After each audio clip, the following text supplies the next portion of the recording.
मंत्री जी महाराज, इस जंगल के सब जानवर तो खत्म हो गए। हाँ महाराज, जाओ मेरे लिए कोई दूसरा जंगल ढूंढो ताकि रोज मैं एक नए शिकार का भोजन करूं। ठीक है महाराज। सुंदरवन जंगल में एक लोमड़ी रहती थी जिसका नाम लीला था।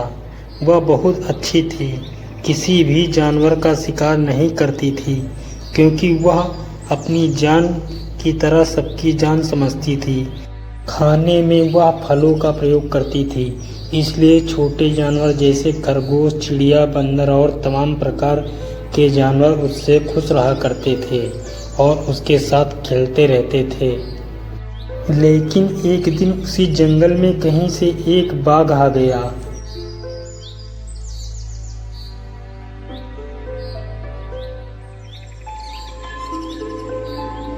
उसने देखा कि इस जंगल में तो छोटे बड़े सब जानवर मिलके रहते हैं। यह देखकर उसे आश्चर्य लगा। वह झाड़ी के पीछे से निकलकर जानवरों के पास आया तो सब जानवर उसे देखकर डर गए। वह बोलने लगा, अरे भाइयों, तुम सब मुझसे मत डरो। मैं जानवरों का शिकार नहीं करता बल्कि फल फ्रूट खाता हूँ। उसकी बात सुनकर सब रुक गए। उनमें से बंदर बोल पड़ा, जो लोमड़ी का गहरा और पक्का दोस्त था। उसने कहा, लेकिन बाघ भाई, कहाँ से आए हो? बाघ बोला, पूछो ना बंदर भाई, मैं दूसरे जंगल से अपनी जान बचाकर आया हूँ।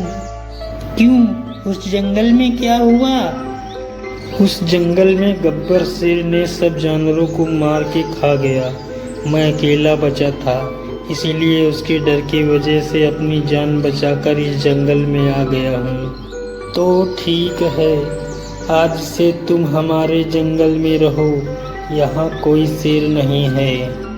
यह सुनकर बाघ बहुत खुश हुआ और उन सबके साथ में रहने लगा। लेकिन उसको उसके राजा गब्बर शेर की बात याद आ गई और वो अपने राजा के पास इस बात को बताने के लिए जाना चाहता था, लेकिन उसके लिए उसे रात का इंतज़ार करना था। इसलिए सारा दिन उसने सभी जानवरों के साथ काटा और उसके बाद शाम ढलते ही वह रात के अंधेरे में अपने जंगल की तरफ चल निकला। वहां पहुंचकर अपने राजा गब्बर से कहा, राजा साहब, यहाँ से उत्तर दिशा की ओर एक घना जंगल है जिसमें बहुत सारे जानवर हैं। पूरा जंगल जानवरों से भरा है, जितना चाहे उतना शिकार करो। और सबसे अच्छी बात यह है कि वहाँ कोई शेर राजा नहीं है। गब्बर शेर बोला, क्या कहते हो? हाँ महाराज, मैं सही बोल रहा हूँ। तब तो उस जंगल को अपने कब्जे में लेना पड़ेगा। हाँ महाराज, ये मौका हाथ से जाने ना दो। नहीं, मैं हाथ से कभी नहीं जाने दूंगा। तुम चलो, रात के अंधेरे में निकलो यहाँ से, मैं सुबह तक पहुँच जाऊंगा। और सुबह होने के पहले वह बाघ उसी जंगल में लौट आता है।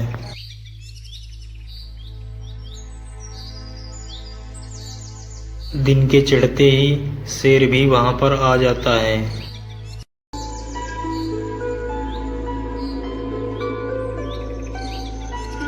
शेर को देखकर सभी जानवर डर जाते हैं और भयभीत होते हैं। तभी एक हाथी आकर बोलता है, तुम तो इस जंगल के नहीं हो।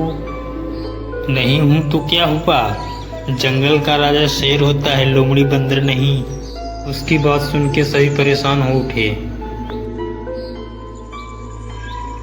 आज से मैं तुम सबका राजा हूँ, इसलिए रोज एक शिकार हमको चाहिए, नहीं तो मैं अपने हिसाब से शिकार करूँगा।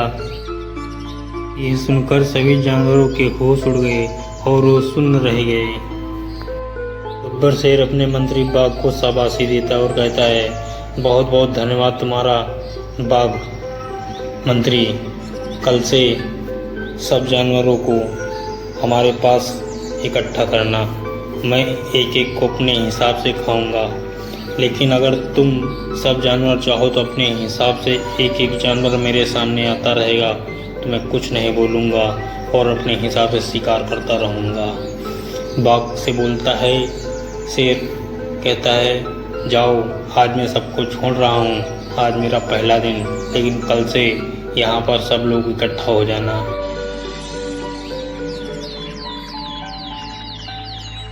सबको मेरी बात याद है ना? तो कौन है मेरा आज का शिकार, सामने आओ। कुछ देर बाद एक लोमड़ी आकर बोलती है, महाराज मरने के लिए मैं तैयार हूँ, लेकिन मेरे समझ में ये नहीं आता कि पानी वाले शेर का क्या होगा। अगर उसको शिकार नहीं मिला तो पूरे जंगली जानवरों को एक दिन में मार गिराएगा। ये पानी वाला शेर कौन है? महाराज जंगल के बीच में एक कुआं है, उसी में वह रहता है। अगर ऐसा है तो मैं उससे मिलना चाहता हूँ, क्योंकि एक जंगल में दो शेर नहीं रह सकते। वो सब कुआं के पास पहुँच जाते हैं। हाथी बोलता है, महाराज यही वो कुआं है। शेर जैसे ही झांकने लगता है कुएं में, वैसे लोमड़ी इशारा करती है हाथी को। हाथी शेर को धक्का दे देता, कुएं में चला जाता है शेर, और सबकी जान बच जाती है। और इधर बाघ अपनी जान बचा के सब जानवरों से अपने जंगल भाग जाता है। तो दोस्तों, हमें इस कहानी से ये शिक्षा मिलती है कि किसी अजनबी व्यक्ति को अपनी अतीत की जानकारी न दे, वरना मजबूरी का फ़ायदा उठा सकता है। धन्यवाद।